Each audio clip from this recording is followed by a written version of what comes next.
Let us move on to our next questioner at the microphone over there. Mr. Edelman. Welcome to America, Mr. Mandela. I'm Ken Edelman. Those of us who share your struggle for human rights and against apartheid have been somewhat disappointed by the models of human rights that you have held up since being released in jail. You've met over the last 6 months 3 times with Yasser Arafat, who you have praised.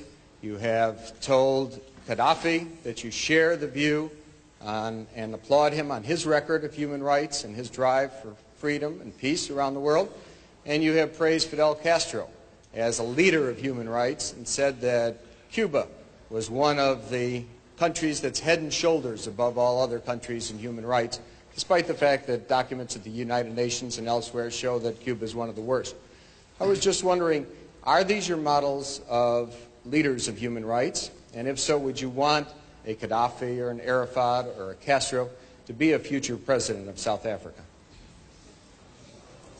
One of the mistakes which some political analysts make is to think that their enemies should be our enemies.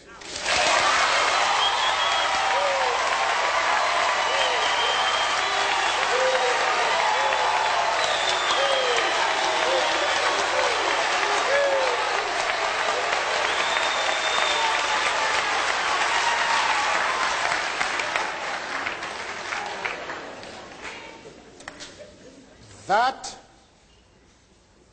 we can and we will never do.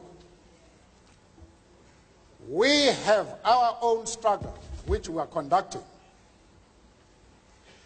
We are grateful to the world for supporting our struggle. But nevertheless, we are an independent organization with its own policy. And the attitude of every country towards, our attitude towards any country is determined by the attitude of that country to our struggle.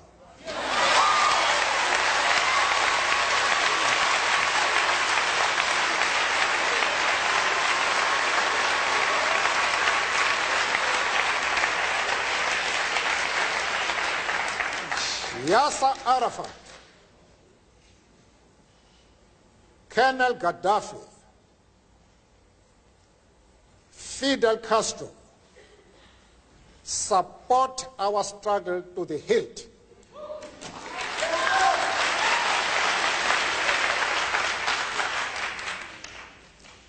There is no reason whatsoever why we should have any hesitation about hailing their commitment to human rights as they are being demanded in South Africa.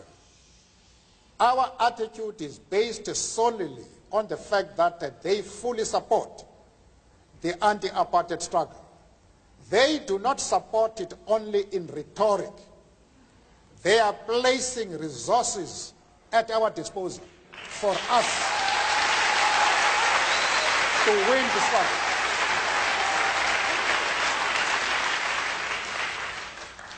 That is the position.